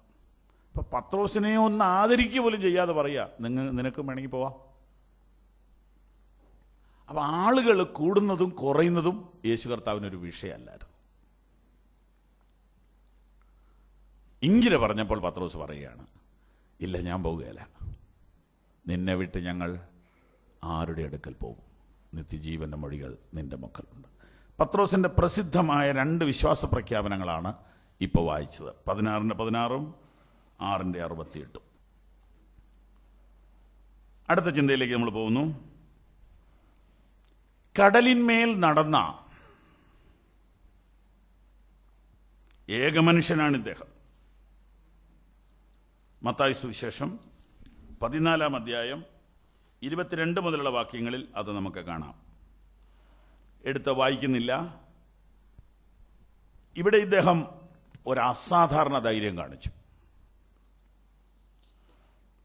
അവര് ബോട്ടിൽ പോകുന്നു, കാറ്റ് പ്രതികൂലമാകുന്നു, അവർ തണ്ട് വലിച്ചു വലയുന്നു, അവർ കരയുന്നു, നിലവിളിക്കുന്നു. പെട്ടെന്ന് യേശു കർത്താവ് വെള്ളത്തിൻ്റെ മുകളിലൂടെ നടന്നു വരുന്നു. കർത്താവിനെ കണ്ടപ്പോൾ ഭൂതമാണെന്ന് ഓർത്ത് അവർ ഭ്രമിക്കുന്നു. ഉടനെ യേശു അവരോട്, 27-ാം വാക്യം, ഉടനെ യേശു അവരോട്, ധൈര്യപ്പെടുവീൻ, ഞാനാകുന്നു, പേടിക്കണ്ട എന്ന് പറഞ്ഞു. അതിന് പത്രോസ്, കർത്താവേ, നീ ആകുന്നു എങ്കിൽ ഞാൻ വെള്ളത്തിന്മേൽ നിന്റെ അടുക്കൽ വരേണ്ടതിന് കൽപ്പിക്കണം എന്ന് പറഞ്ഞു. വരിക എന്ന് അവൻ പറഞ്ഞു. പത്രോസ് പടകിൽ നിന്ന് ഇറങ്ങി യേശുവിൻ്റെ അടുക്കൽ ചെല്ലുവാൻ വെള്ളത്തിന്മേൽ നടന്നു.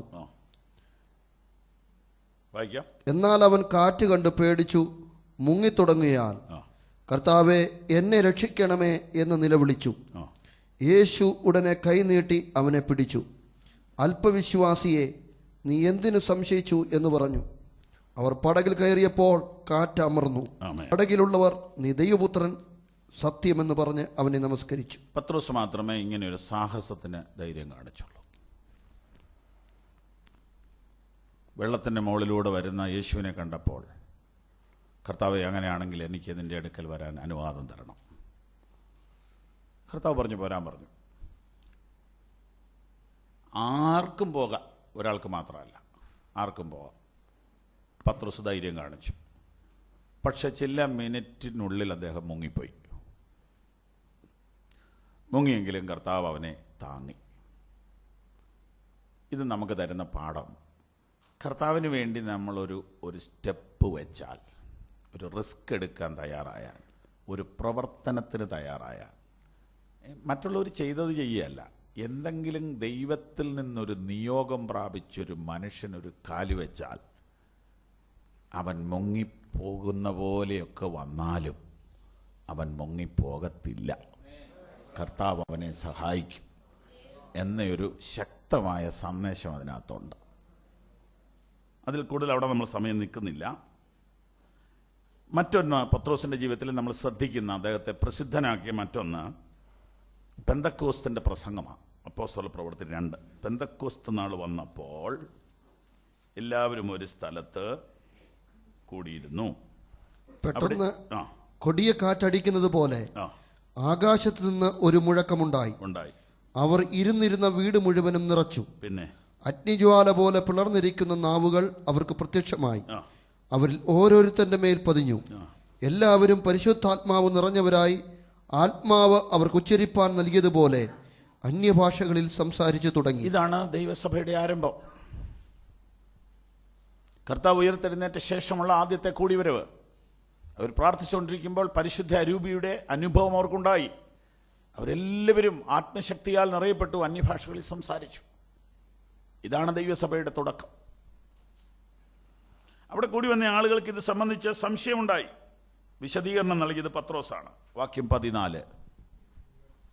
അപ്പോൾ പത്രോസ് 11 പേരോട് കൂടെ നിന്നുകൊണ്ട് ഉറക്കെ അവരോട് പറഞ്ഞത്, യഹൂദ പുരുഷന്മാരും യെരുശലേമിൽ പാർക്കുന്ന എല്ലാവരുമായുള്ളവരെ, ഇത് നിങ്ങൾ അറിഞ്ഞിരിക്കട്ടെ.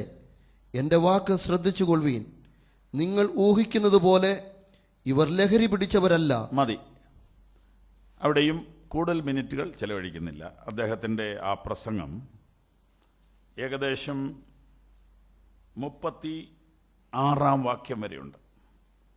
അതിനുശേഷം വീണ്ടും അദ്ദേഹം ഒരു വിശദീകരണം അതിനെക്കുറിച്ച് വീണ്ടും പറഞ്ഞു. ആ പ്രസംഗം ഒരിക്കൽ നിർത്തി, അത് കഴിഞ്ഞ് ജനങ്ങൾക്ക് വേണ്ടി ഒന്നുകൂടെ വിശദീകരിച്ചു. അത് 37 മുതൽ 42 വരെയാണ്.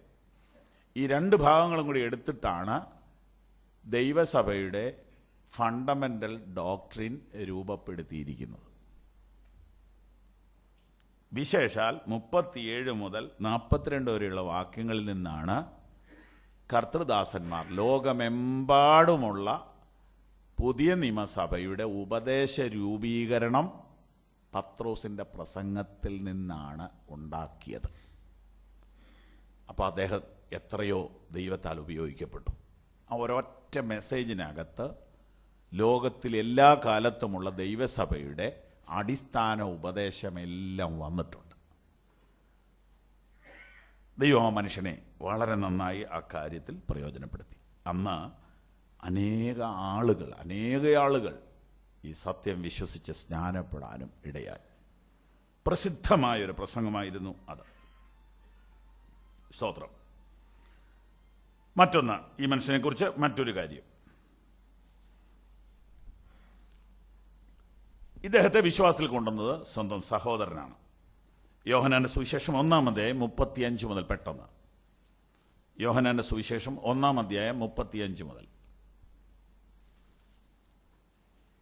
പിറ്റേന്നാൾ യോഹന്നാൻ പിന്നെയും തൻ്റെ ശിഷ്യന്മാരിൽ 2 പേരുമായി അവിടെ നിൽക്കുമ്പോൾ കടന്നുപോകുന്ന യേശുവിനെ നോക്കിയിട്ട്, ഇതാ ദൈവത്തിൻ്റെ കുഞ്ഞാട് എന്ന് പറഞ്ഞു. അവൻ പറഞ്ഞത് ആ 2 ശിഷ്യന്മാർ കേട്ട് യേശുവിനെ അനുഗമിച്ചു. യേശു തിരിഞ്ഞ് അവർ പിന്നാലെ വരുന്നത് കണ്ട് അവരോട്, നിങ്ങൾ എന്തന്വേഷിക്കുന്നു എന്ന് ചോദിച്ചു. അവർ, റബി എന്ന് വെച്ചാൽ ഗുരു, നീ എവിടെ പാർക്കുന്നു എന്ന് ചോദിച്ചു. അവൻ അവരോട്, വന്നു കാൺമീൻ എന്ന് പറഞ്ഞു. അങ്ങനെ അവൻ വസിക്കുന്ന ഇടം അവർ കണ്ട് അന്ന് അവനോടുകൂടെ പാർത്തു. അപ്പോൾ ഏകദേശം 10-ാം മണി നേരം ആയിരുന്നു. യോഹന്നാൻ പറഞ്ഞത് കേട്ട് അവനെ അനുഗമിച്ച 2 പേരിൽ ഒരുത്തൻ ശിമോൻ പത്രോസിൻ്റെ സഹോദരനായ അന്ത്രയോസ് ആയിരുന്നു.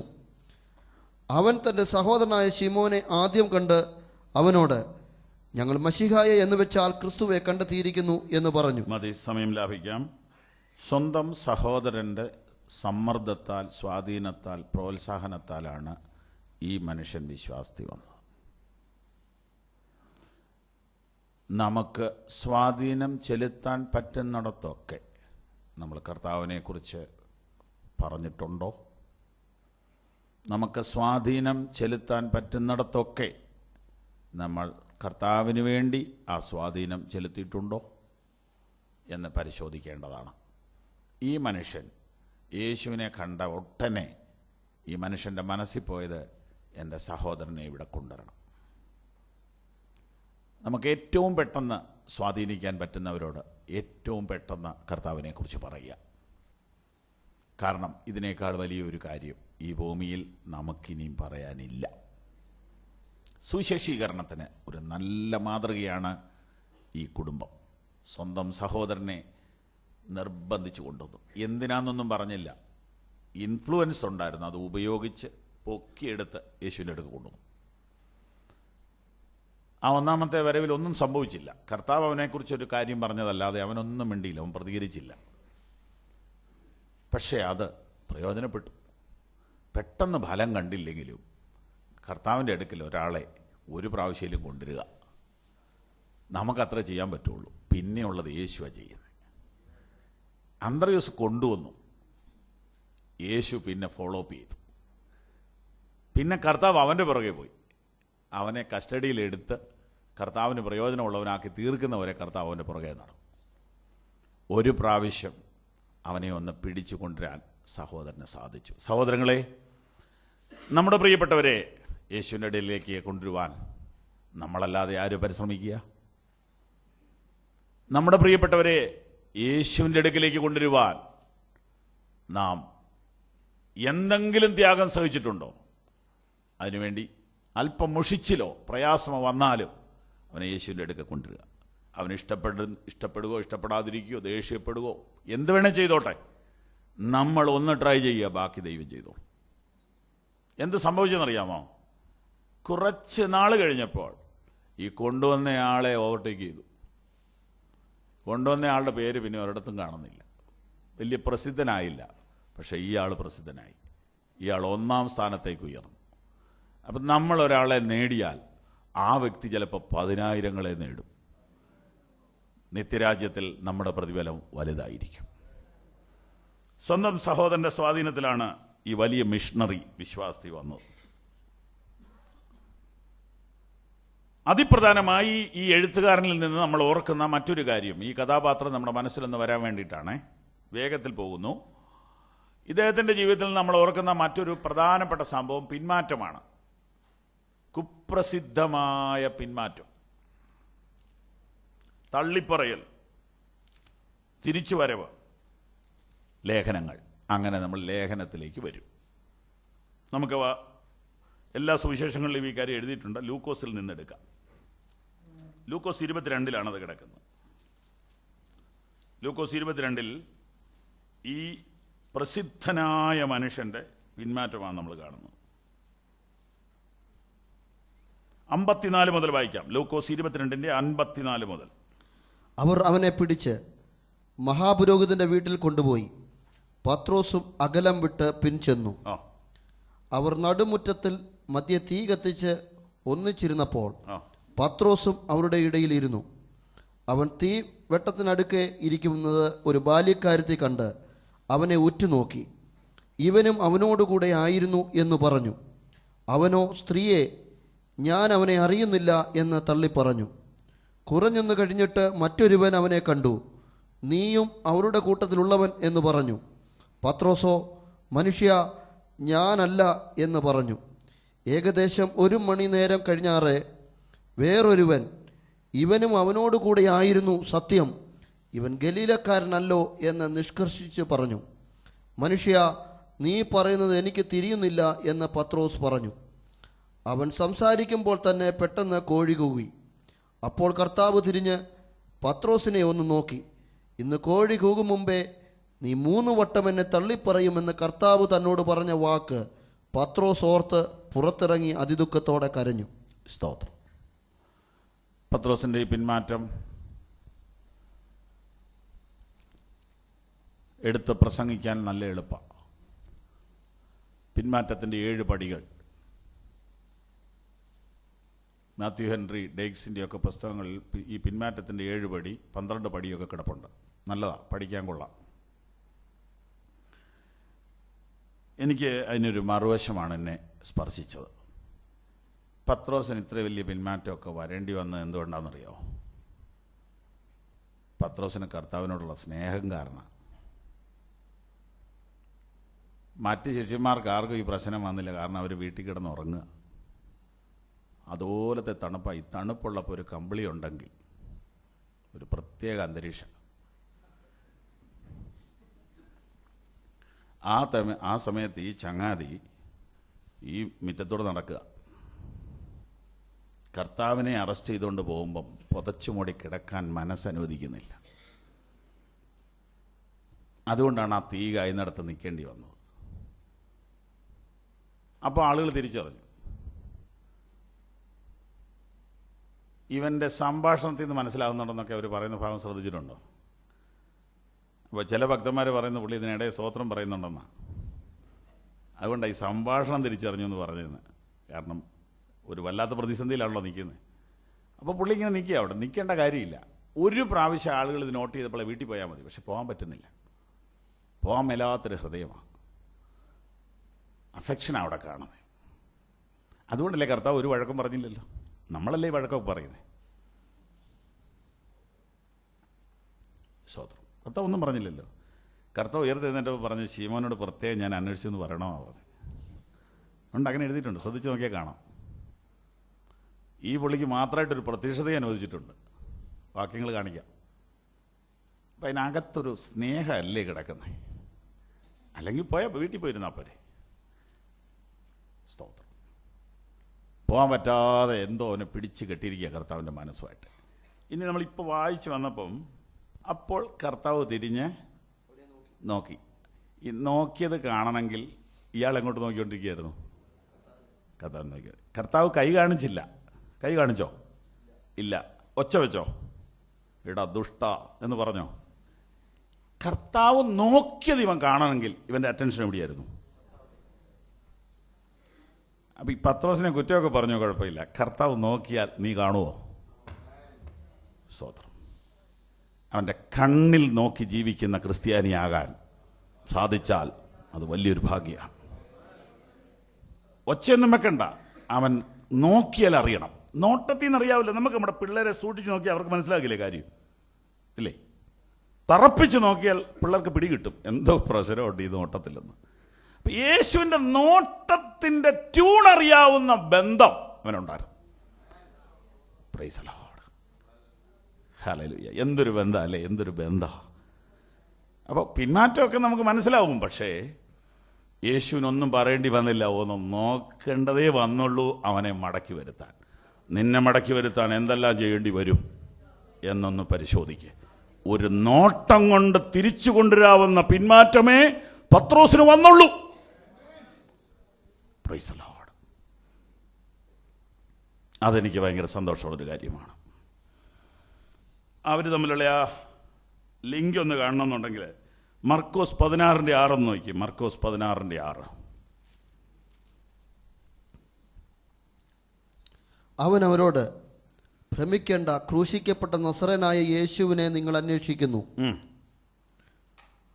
അവൻ ഉയർത്തെഴുന്നേറ്റു, അവൻ ഇവിടെയില്ല. അവനെ വെച്ച സ്ഥലം ഇതാ. നിങ്ങൾ പോയി അവന്റെ ശിഷ്യന്മാരോടും പത്രോസിനോടും അവൻ നിങ്ങൾക്ക് മുമ്പേ ഗലീലേക്ക് പോകുന്നു എന്ന് പറവീൻ. ശിഷ്യന്മാരോടും പത്രോസിനോട് എടുത്തു പറഞ്ഞിരിക്കുക. കാരണം പുള്ളി വിഷമിച്ചിരിക്കുക എന്ന കർത്താവിനറിയാം. 1 കൊരിന്ത്യർ 15:5 നോക്കി. 15:5. തിരുവെഴുത്തുകളിൻ പ്രകാരം 3-ാം നാൾ ഉയർത്തെഴുന്നേറ്റ് കേഫാവിനും പിന്നെ 12 പ്രത്യക്ഷനായി. കണ്ടോ? 12 പെട്ടയാളാണ് ആര്? കേഫാവ്. പക്ഷെ പുള്ളിക്ക് സ്പെഷ്യൽ.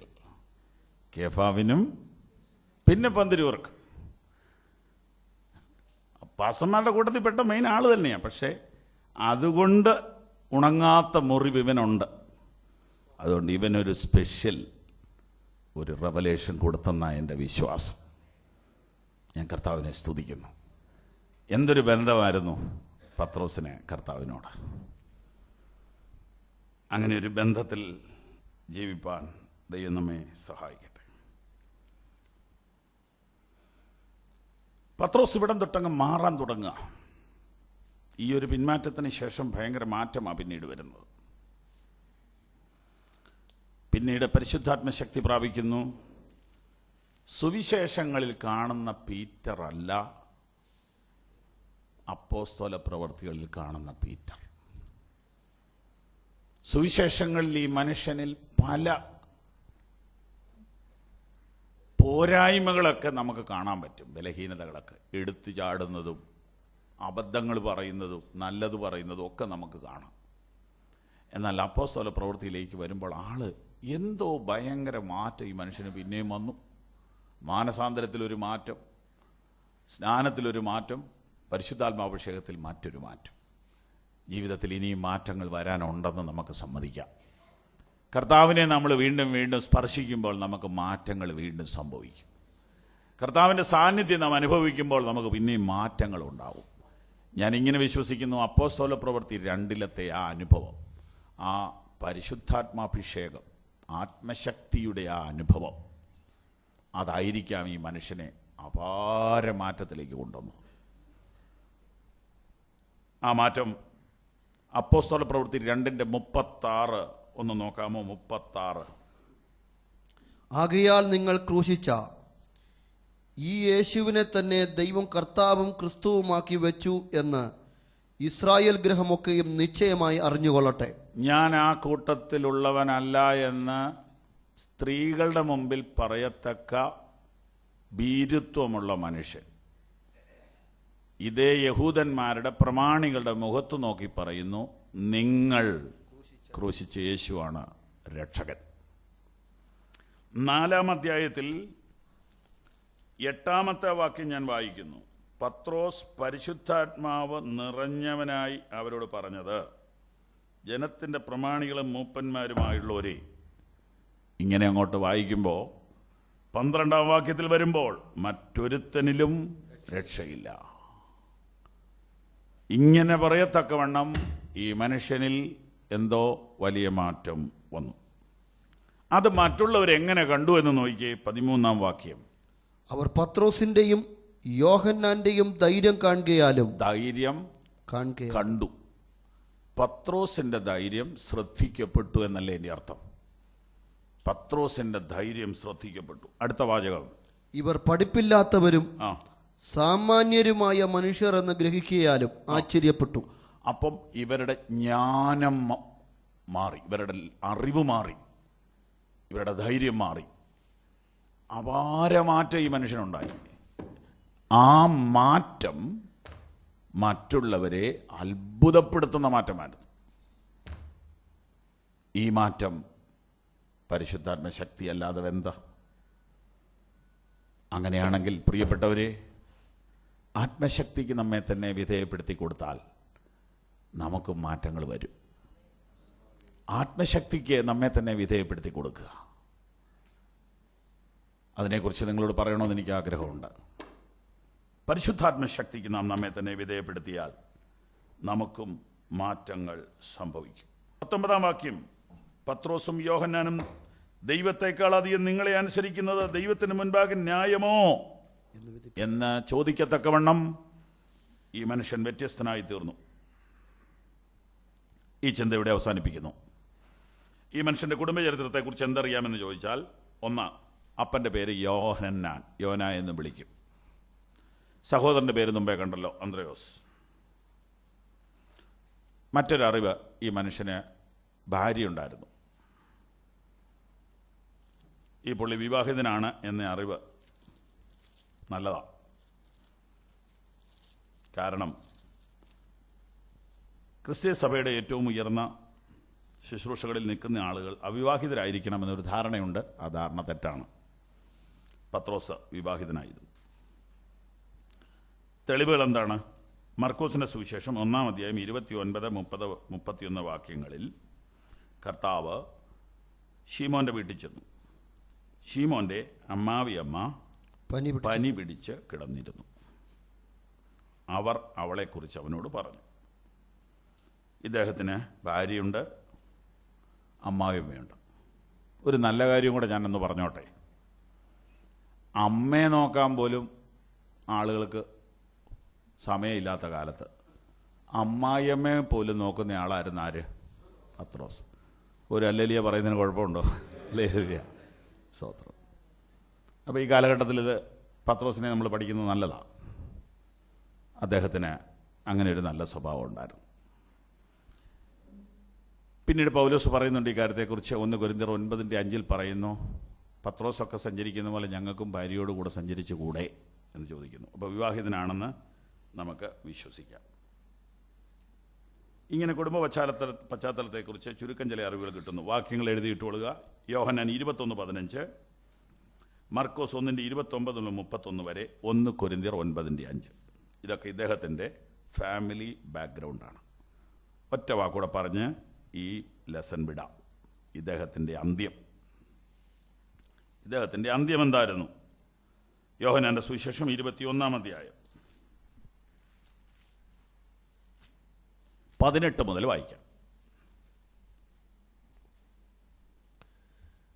ആമേൻ ആമേൻ, ഞാൻ നിന്നോട് പറയുന്നു, നീ യൗവനക്കാരനായിരുന്നപ്പോൾ നീ തന്നെ അരകെട്ടി ഇഷ്ടമുള്ളയിടത്ത് നടന്നു. വയസ്സനായ ശേഷമോ നീ കൈ നീട്ടുകയും മറ്റൊരുത്തൻ നിന്റെ അരകെട്ടി നിനക്ക് ഇഷ്ടമില്ലാത്ത ഇടത്തേക്ക് നിന്നെ കൊണ്ടുപോകുകയും ചെയ്യും എന്ന് പറഞ്ഞു. അതിനാൽ അവൻ ഇന്നവിധം മരണം കൊണ്ട് ദൈവത്തെ മഹത്വപ്പെടുത്തും എന്ന് അവൻ സൂചിപ്പിച്ചു.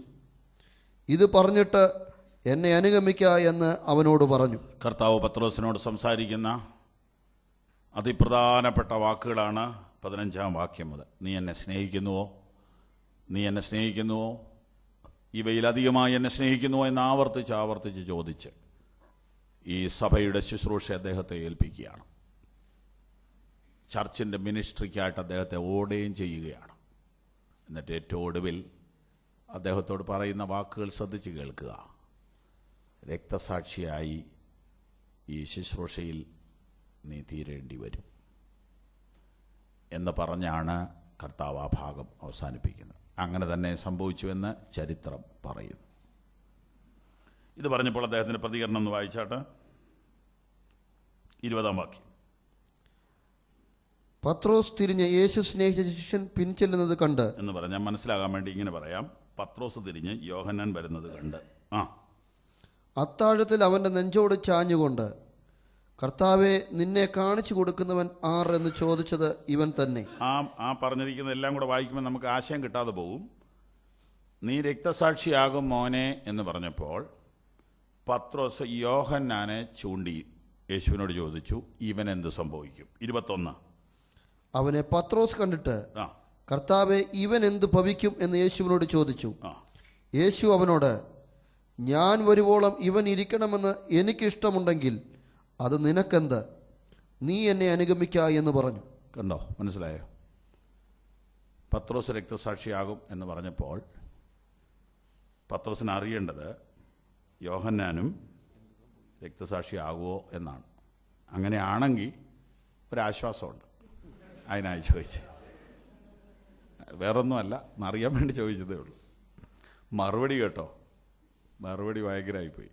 കാരണം ഉദ്ദേശം എന്നാന്ന് കർത്താവിന് മനസ്സിലായി. അതുകൊണ്ടാണ് മറുപടി, അവൻ്റെ കാര്യം നീ എന്തിനാ അന്വേഷിക്കുന്നത്? അങ്ങനെ ആ മറുപടിയുടെ അർത്ഥം അതാ.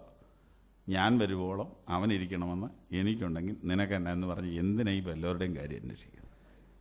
സ്തോത്രം. എപ്പോഴും നമ്മൾക്ക് മനുഷ്യൻ്റെ ഒരു സ്വഭാവം, അതാ ഞാൻ പറഞ്ഞ പത്രോസ് നമുക്ക് സ്വഭാവമുള്ള സമസ്വഭാവം എന്ന് ഞാൻ പറഞ്ഞതാണ്. ഈ പരീക്ഷയ്ക്ക് തോറ്റ കുട്ടിയെ ആശ്വസിപ്പിക്കാൻ ഒറ്റ വഴിയേ ഉള്ളൂ. തോറ്റ 2 പേരെ കാണിച്ചു കൊടുത്താൽ മതി. അല്ലാതെ നമുക്ക് ഐസ്ക്രീം മേടിച്ച് കൊടുത്താലൊന്നും ഈ കൊച്ചിൻ്റെ സങ്കടം മാറുകയില്ല.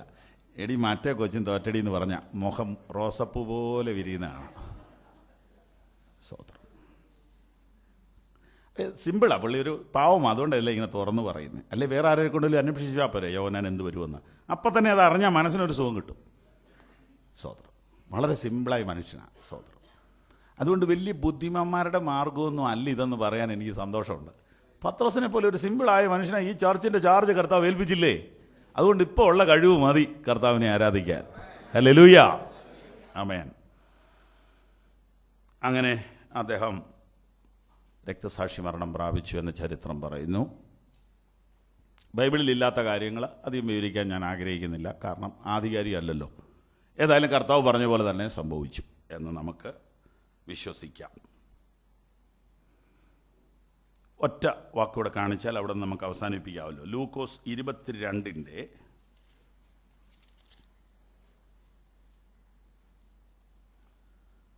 31-32 കൂടെ. ശിമോനെ, ശിമോനെ, സാത്താൻ നിങ്ങളെ ഗോതമ്പ് പോലെ പാറ്റേണ്ടതിന് കൽപ്പന ചോദിച്ചു. ഞാനോ നിന്റെ വിശ്വാസം പോകാതിരിപ്പാൻ നിനക്ക് വേണ്ടി അപേക്ഷിച്ചു. എന്നാൽ നീ ഒരു സമയം തിരിഞ്ഞു വന്ന ശേഷം നിന്റെ സഹോദരന്മാരെ ഉറപ്പിച്ചുകൊള്ളുക. നിന്റെ സഹോദരന്മാരെ ഉറപ്പിച്ചുകൊള്ളുക.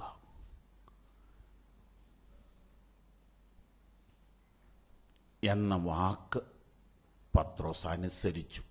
അതാണ് ഈ ലേഖനം. വിശ്വാസികളെ ഉറപ്പിക്കാൻ വേണ്ടി താൻ എഴുതിയതാണ് ഈ ലേഖനങ്ങൾ. 1:13 ആകയാൽ നിങ്ങളുടെ മനസ്സുറപ്പിച്ച്. 1 പത്രോസ് 1:13 ആകയാൽ നിങ്ങളുടെ മനസ്സുറപ്പിച്ച് നിർമ്മതരായി യേശുക്രിസ്തുവിന്റെ പ്രത്യക്ഷതയെങ്കിൽ നിങ്ങൾക്ക് വരുവാനുള്ള കൃപയിൽ പൂർണ്ണ പ്രത്യാശ വെച്ചുകൊള്ളുവീൻ. മതി. കണ്ണുകളടയ്ക്കാം, പ്രാർത്ഥിക്കാം. ഞങ്ങളുടെ പ്രിയ കർത്താവേ, ആത്മീക വളർച്ചയെക്കുറിച്ച് ഞങ്ങളോട് പറയുവാൻ, സഭയെ ഉറപ്പിക്കുവാൻ, വിശുദ്ധന്മാരെ ആത്മീകമായി വളർത്തി വചനത്തിലും കർത്താവിൻ്റെ മടങ്ങിയവരെക്കുറിച്ചുള്ള പ്രത്യാശയിലും മനസ്സുറപ്പിച്ച് ഏത് പ്രതികൂലത്തിലും പീഡനത്തിലും പതറാത്ത സത്യസഭയെ ഭൂമിയിൽ നിർത്താൻ പത്രോസിനെ തിരഞ്ഞെടുത്ത് ഉപയോഗിച്ച ദൈവത്തിൻ്റെ വഴികളെക്കുറിച്ച് ഇന്ന് രാവിലെ ചിന്തിക്കാൻ തന്ന സമയത്തിനായിട്ട് സ്തോത്രം. പത്രോസ് എഴുതി തന്ന ലേഖനത്തിലൂടെ തുടർന്ന് ഞങ്ങൾ യാത്ര ചെയ്യുമ്പോൾ ഇന്നത്തെ സഭയ്ക്ക് ആവശ്യമുള്ള ദൂത് തന്ന് ഞങ്ങളെ സഹായിക്കണമേ. യേശുവിൻ്റെ നാമത്തിൽ തന്നെ.